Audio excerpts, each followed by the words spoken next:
Lower class वर्ग जो पूरी जनसंख्या का 50% है, वहीं अगर मिडिल क्लास की बात करें तो लोअर मिडिल क्लास जो 30% है, वहीं अपर मिडिल क्लास 15% है और अमीर वर्ग जो 5% है। जो लोअर क्लास है, जो लोअर मिडिल क्लास है और लोअर क्लास, सबसे ज़्यादा इसी को एक्सप्लॉइट किया जाता है, इसी को सताया जाता है, यही सबसे टॉर्चर किए जाने वाला वर्ग है। इनके पास में आप देखेंगे, इन्होंने किसी न किसी रूप में, अगर शहरों के अंदर अगर लोअर क्लास के लोग रहते हैं, लोअर मिडिल क्लास के करीब तकरीबन आबादी की 80% लोग ऐसे हैं जनसंख्या के जो शहरों के अंदर रहते हैं, उन्होंने किसी भी फॉर्म में या तो लोन ले रखा है या किसी से कर्जा उधार ले चुका है, किसी भी फॉर्म में, या तो कोई मोटरसाइकिल बाइक लोन पे ले रखी है या कमरा कोई किराए पर ले रखा है, अगर मकान ले भी लिया है तो वो भी लोन ले रखा है, जिनकी किस्तें चुकाते चुकाते इनकी एड़ी चोटी तक निकल गई है, लेकिन किस्तें चुकते नहीं आती है। इनका सारा जीवन कर्जा पटाते ही पटाते निकल जाता है। अब आप गाँव के अंदर स्ट्रक्चर देखेंगे तो ये मेनली एग्रीकल्चर वर्ग है, ये खेती करते हैं, मेनली किसान रहते हैं, अपने खेत होते नहीं है और थोड़ी मात्रा में खेत भी होते हैं, तो इनके पास इतने पैसे नहीं है कि उसमें अपने पैसों से खुद उसके अंदर बीज बो सकें। 30 से 40 हज़ार रुपये प्रति हर फसल पे ये उधार लेते हैं, दूसरों से कर्जा लेकर के अपनी फसल खेतों में बोते हैं। उसको बोने के बाद में अगर सूखा पड़ जाता है, बाढ़ आ जाती है, तो उसके बाद में फसल नष्ट हो जाती है और जिससे उधार लिया था उसकी ब्याज पे ब्याज चली जाती है और ये पैसे के अंदर जकड़ते चले जाते हैं। इनकी सारी ज़िंदगी इसी कर्जा को पटाने में निकल दी जाती है। यह सच्चाई है कि ये अपने बच्चों को कॉन्वेंट स्कूल के अंदर नहीं पढ़ा सकती और सिर्फ वाले स्कूल्स के अंदर नहीं पढ़ा सकते, क्योंकि इनके पास में पैसा ही नहीं है। इनके पास में 10 से 15 हज़ार रुपये प्रति महीने की फीस देने के लिए इतना पैसा नहीं है। अब पैसा न होने की वजह से, क्योंकि इनके बच्चे कॉन्वेंट स्कूल में पढ़ नहीं पाते हैं, इसकी वजह से इनका सिलेक्शन के बच्चे IAS, PCS, बिजनेसमैन, IIT और अच्छे इंजीनियर्स नहीं बन पाते हैं। ये अपने बच्चों को या तो सरकारी स्कूल में पढ़ाते हैं या पढ़ा ही नहीं पाते।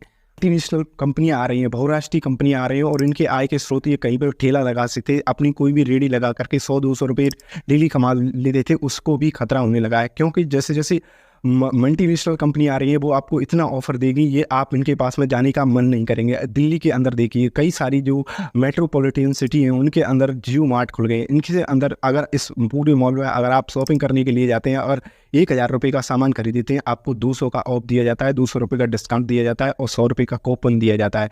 आपको जियो के जो मार्ट खुले हुए हैं, उसके अंदर रिलायंस मार्ट खुले हुए हैं, उसके अंदर शॉपिंग करना पसंद करेंगे, आपको 200 रुपये की छूट मिल रही है, 100 रुपये का अगर अगली बार शॉपिंग करने के आते हैं तो 100 रुपये की उसमें छूट मिलेगी और AC मिल रही है, सब सामान मिल रहा है। आप वहाँ पे शॉपिंग करना प्रेफर करेंगे, ना कि किसी ठेले वाले से सामान खरीदना। अब इनके पास में पैसे में फंसने की वजह से ये रिकॉर्ड है, करीब भारत ने 10 सालों के अंदर 2 लाख से ज़्यादा किसानों ने आत्महत्या कर ली है, क्योंकि इनके पास में पैसा नहीं है। इसी वजह से इनके कर्ज में फंसने की चक्कर की वजह से इनको आत्महत्या करना ही पड़ता है। अब इस वीडियो के अंदर हम एक रिपोर्ट को देखेंगे, ऑक्सफैम की रिपोर्ट, ऑक्सफैम इंडिया, जो कि ऑक्सफैम की एक ब्रांच है, जो इनक्वालिटी, जो अमीर और गरीबों के बीच में जो गैप है, जो असमानता है, जो खाई बनी हुई है, उसके ऊपर ये रिसर्च करती है, उसको कम करने का काम कर रही है। उसकी रीजनल ब्रांच है ऑक्सफैम इंडिया।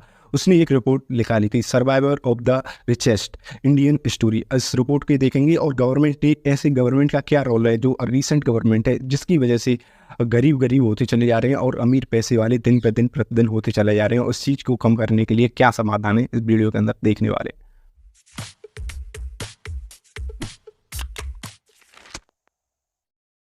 ये 5% जो पैसे वाले लोग हैं, रिचेस्ट पर्सन है, उनके पास में देश का 60% पैसा है। यानी कि जितना भी पैसा पूरे देश का है, उसका 60% 5% लोगों के पास में। अगर हम निचले लोअर क्लास की बात करें, निम्न वर्ग की, जो गरीब वर्ग है, उसकी बात करें तो 50% पूरी जनसंख्या की बात करें, उसके पास में 3% है। ऐसे इंडियन धनवान लोग हैं, रिचेस्ट पीपल्स हैं, इनके पास में 70 करोड़ जितने लोगों के पास में पैसा है, उससे भी ज़्यादा पैसा है। और अगर बिलियनर की, अगर जो अरबपति लोग हैं, उनकी संख्या दिन पे दिन बढ़ती जा रही है। दरअसल 2020 के अंदर बिलियनरी अरबपति लोगों की संख्या 102 थी, यह बढ़कर के 166 हो गई 2022 के अंदर। अगर हम वेल्थ, संपत्ति का निर्माण हुआ है, जो भी पैसे का निर्माण हुआ है पिछले कुछ सालों में, जो वेल्थ क्रिएशन 40%, जो पूरी देश के अंदर जितना भी पैसा बना है, वो 40% पैसा इन धनवान लोगों, कॉर्पोरेट कंपनियों के पास में चला गया है। केवल 1% ही ऐसा पैसा है जो गरीब जनसंख्या के पास में बन करके आया हुआ है धन का। परसेंट लोगों की बात करें, यानी कि जो रिचेस्ट लोग हैं, उनका इतनी तेज़ी से पैसा बढ़ा है 32% की रेट से। अगर जैसे गौतम अडानी के कोरोना के बाद में कुछ 200-300 सालों में 800% धन के अंदर, संपत्ति के अंदर इजाफा हुआ है। ये इसकी चीज़ के अंदर जो इनइक्वालिटी का रेशियो, इसके अंदर गवर्नमेंट का क्या रोल है। दरअसल गवर्नमेंट ने पिछले साल 2019 में कोरोना से पहले ही कॉर्पोरेट टैक्स, जो बड़ी बड़ी फर्में अरबपति लोगों पर टैक्स लगाया जाता है कॉर्पोरेट टैक्स के रूप में, जिसको 30% से घटा करके गवर्नमेंट ने घटा करके 22% कर दिया है। यानी कि जो नई कॉर्पोरेट कंपनियां आएंगी उन पे तो और भी कम टैक्स लिया जाएगा। यानी कि जो नई नई अरबपति बनेंगी उन पे 15% टैक्स कॉर्पोरेट टैक्स के रूप में लिया जाएगा।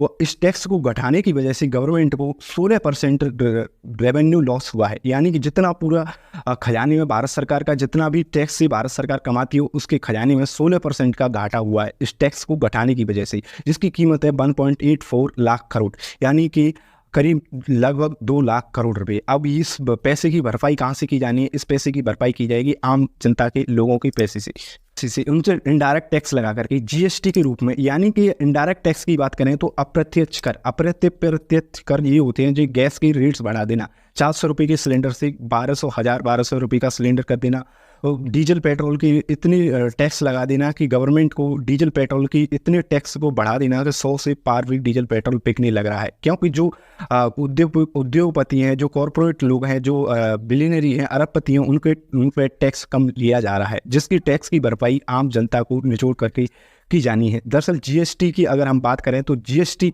2 से 2/3% है जो आम लोग इसको दे रहे हैं। अगर हम देश के 5% उद्योगपति, कॉरपोरेट और पैसे वाले लोगों की बात करें तो वो 3 से 4% ही जीएसटी देते हैं। देश की 50% पुअर जनसंख्या की बात करें, गरीब लोगों की बात करें, उनकी तुलना में 10% जो अमीर लोग हैं उनकी तुलना में जो 50% गरीब लोग हैं उनको 6% ज़्यादा उनको टैक्स देना पड़ता है। यानी कोई गरीब हो चाहे कितने भी पैसे वाले लोगों से कम टैक्स लिया जाएगा और गरीब लोगों से ज़्यादा टैक्स निचोड़ करके उनसे ज़्यादा लिया जाएगा। ये गवर्नमेंट की पॉलिसी है, इसलिए ये सरकार जिम्मेदार है। आप ये कह सकते हैं कि जो भी ये सब होने लग रहा है, महंगाई भी बढ़ने लग रही है, तो इसके लिए गवर्नमेंट ही जिम्मेदार है। इन्फ्लेशन पॉलिसी की बात करें, महंगाई दर किस तरह से बढ़ रही है। ये रिपोर्ट जारी हुई थी अर्बन इन्फ्लेशन जो 7.56% है। अगर हम रूरल इन्फ्लेशन की बात करें तो रूरल इन्फ्लेशन है 7.56% और अर्बन इन्फ्लेशन है 7.25%। यानी कि जो शहरों के अंदर लोग रहते हैं उनको कम पैसे देने पड़ रहे हैं चीज़ों को खरीदने के लिए। महंगाई कम है शहरों के अंदर और गाँव के अंदर महंगाई ज़्यादा है। अब आप समझ सकते हैं गाँव के अंदर न तो कोई प्रॉपर इनकम होती है, एग्रीकल्चर पर डिपेंडेंट पॉपुलेशन रहती है, उस गाँव के अंदर चीज़ें महंगी हैं। और शहरों के अंदर लोगों को इंडस्ट्रीज़ के अंदर काम करने का मौका भी मिलता है, लेकिन वहाँ पे महंगाई कम है। ये गवर्नमेंट ने ये इन्फ्लेशन को इस तरह से महंगाई दर को कंट्रोल करके रखा हुआ है। बात करें तो 2021-22 में गवर्नमेंट ने 70% प्रॉफिट कम 2021-22 में गवर्नमेंट ने 11 लाख करोड़ को एनपीए डिक्लेयर कर दिया। और वहीं गवर्नमेंट ने 2022 में रेपो रेट को बढ़ा दिया। यानी कि ईएमआई जो लोगों ने रुपए लिए थे उसको उनसे खींच दिया गया महंगी ब्याज दरों पे। वो अपनी रोज़मर्रा की ज़िंदगी चलाने के लिए कुछ लोग लोन लेते हैं बैंक से, तो उन पर लोन जल्दी बैंक इफेक्ट डालती हैं, जिसकी वजह से रेपो रेट आरबीआई ने बढ़ा दिया है, जिसकी वजह से बैंकों से ज़्यादा मात्रा में पैसा खींचा जाता है। अब बैंकों से जो सार्वजनिक बैंक हैं उनसे पैसा खींचा जाएगा तो वो आम लोगों के पास में उसने पैसा बांट रखा है, उस पैसे को ये फोर्स करेंगे, उनकी घर की कुर्की करेंगे और उनसे जल्द से जल्द पैसा निकाल करके आरबीआई में जमा कर डिपॉजिट करने की कोशिश करेंगे, जिसकी वजह से आम लोगों पे इसका पूरा प्रभाव पड़ेगा और उनको जल्द से जल्द अपना पैसा जो बैंक लोकल बैंक है उसमें जमा करना पड़ेगा। वहीं जो अमीर लोगों को पैसा बांट रखा है एनपीए, नॉन परफॉर्मिंग एसेट्स, जिसको डिक्लेयर कर दिया गया है, यानी कि इसको अब बैंक कभी उनसे मांग ही नहीं सकती। जितने भी अमीर लोग हैं अपनी फैक्ट्री बिजनेस बढ़ाने के लिए उद्योगपति हैं, करोड़पति हैं, वो पैसा लेते हैं बैंकों से, उसको माफ़ कर दिया गया है। अब आप सोच ही सकते हैं कि जो गरीब जनसंख्या है, गरीब एक तबका है, उस पर अधिक से अधिक टैक्स की मार दी जा रही है, उस पर लोन पे करने में कोई भी रियायत नहीं दी जा रही है। वहीं जो उद्योगपति वर्ग है उसका पैसा भी माफ़ कर दिया जा रहा है। प्रभावों की बात करें तो देश के अंदर भुखमरी, बेरोजगारी, महंगाई की जैसी बढ़ने की वजह से लोग अपनी बेसिक नेसेसिटी, आम ज़रूरतें, ज़िंदगी जीने के लिए जो कुछ आम आवश्यकताएं पड़ती हैं उनको भी फुलफिल नहीं कर पा रहे हैं। लेकिन वहीं पे बिलियनियर जो अरबपति लोग हैं उनकी संख्या बढ़ती जा रही है। वहीं पे भुखमरी की वजह से हंगर इंडेक्स इंडिया के अंदर बढ़ती जा रही है। वहीं पे पैसे वाले लोगों की संख्या वृद्धि हो रही है और वहीं पे भूख की वजह से मरने वाले लोगों की जनसंख्या बढ़ती जा रही है। अगर 2021-22 की बात करें तो 2 बच्चे मरने वाले थे 5 वर्ष की आयु से कम वर्ग वाले, उसमें 65% ऐसे बच्चे थे जिनको खाना ही नहीं मिल पाया, उनके पेरेंट उनको बेसिक न्यूट्रिएंट नहीं दे पाए, जिनकी वजह से उनकी मृत्यु हो गई। अगर भारत के अंदर विकास तो हो रहा है, जीडीपी तो बहुत तेज़ी से बढ़ रही है, लेकिन वो विकास कुछ ही लोगों तक सीमित रह गया है। आम लोगों तक वो विकास नहीं पहुंच पा रहा है, डेवलपमेंट। अगर इससे सामाजिक जो हमारा सामाजिक सोशल स्ट्रक्चर है वो भी प्रभावित हो रहा है। लोगों के अंदर असमानता, चोरी डकैती जैसी भावनाएं पनपती जा रही हैं, क्राइम बढ़ता जा रहा है और लोकतंत्र भी खतरे में, क्योंकि इस तरह से लोकतंत्र के अंदर जो फ्रीवाइसी रेमडी कल्चर चलता है, किसी को फ्री में राशन दे दिया जाता है, इसको दिखा करके या तो उसकी पहले पसंद नष्ट कर दी जाती है, फिर उसको राशन दे दिया जाता है। आप ऐसे समझ सकते हैं, उसके सारे हकों को मार लिया जाता है, उस पर अधिक से अधिक टैक्स लगा करके उस पर पैसे वसूले जाते हैं, फिर उसी को राशन दिया जाता है। ये गवर्नमेंट काम करने लग रही है, न कि उसे टैक्स की भरमार को कम करे और उसको कम से कम टैक्स पे करना पड़े। इस पर गवर्नमेंट काम पर बिल्कुल ध्यान नहीं दे रही है। अगर इसके सॉल्यूशन क्या हो सकते हैं, तो आप ये सॉल्यूशन हो सकते हैं, देश के 100 बिलियनरी यानी कि 100 अरबपतियों पे 2.5% का टैक्स और बढ़ा दें, और जो देश के सबसे बड़े 10% जो लोग हैं, नहीं, देश के 100 अरबपतियों पे अगर 2.5% टैक्स लगा दें और देश के सबसे बड़े 10 अरबपतियों पर 10 सबसे पैसे वाले लोगों पे 5% टैक्स लगा दें, तो इसकी जो पैसा बनता है वो 1.4 लाख करोड़ होता है। ये इतना होता है भारत देश के अंदर जितने भी लोग सड़कों पर भूखे मर जाते हैं, वो इतने जो उनकी ज़िंदगी पूरी निकल जाती है, जितने भी ख़त्म होते हैं, उनको हर व्यक्ति को एजुकेशन प्रोवाइड की जा सकती है, हर को शिक्षा दी जा सकती है, ताकि आने में भविष्य में जैसे जैसे भारत देश की जनसंख्या बढ़ती जा रही है, उसी के साथ में उसको वो भी तरक्की कर सकें और उनका भी उनको एक तरह से रोजगार के जितने भी अवसर होते हैं उनके अंदर एक स्किल लेवल बन करके उभर करके आ सके। इसके लिए गवर्नमेंट प्रयास कर सकती है। और भारत की जो गवर्नमेंट है, जो विंडफॉल टैक्स और इनहेरिटेंस टैक्स भी लगा सकती है। विंडफॉल टैक्स ये होता है कि किसी भी व्यक्ति की अचानक आय में वृद्धि होती है, जिसकी वजह से उसकी इतनी तेज़ी से आय में वृद्धि होती है, इस पर गवर्नमेंट टैक्स लगा सकती है, उसको रेगुलेट कर सकती है। इसको विंडफॉल टैक्स कहते हैं। इनहेरिटेंस, अगर कोई उद्योगपति अरबपति की मृत्यु हो जाती है और उसकी संपत्ति उसके बेटे को ट्रांसफर होती है, तो गवर्नमेंट उस पर भी टैक्स लगा सकती है और इस इनहेरिटेंस टैक्स से काफ़ी बड़ा मुनाफा गवर्नमेंट कमा सकती है। और जो जीएसटी है, जीएसटी को लग्जरी गुड्स पे, जो विलासिता की वस्तुएं, उन पर बढ़ा दिया जाना चाहिए। और जो आम लोग इनको इस्तेमाल करते हैं, जो लोगों के जो जीने के लिए आवश्यक वस्तुएं हैं, उन पर जीएसटी को कम किया जाना चाहिए। गवर्नमेंट ऐसे प्रयास करेगी तभी जो असमानता की खाई है, जो गरीब और अमीर के बीच में गैप बना हुआ है, वो कम हो सकता है। लेकिन गवर्नमेंट ऐसे कोई भी कदम उठाती नहीं दिख रही है।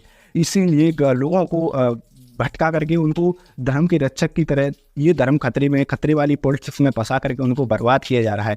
इस सवाल को कोई न तो टीवी चैनल्स करते हैं, न न्यूज़ मीडिया चलाता है, क्योंकि उनका पता ही नहीं कौन सा न्यूज़ टीवी चैनल्स पर चलती है। तब तक के लिए जय हिंद। आप देखते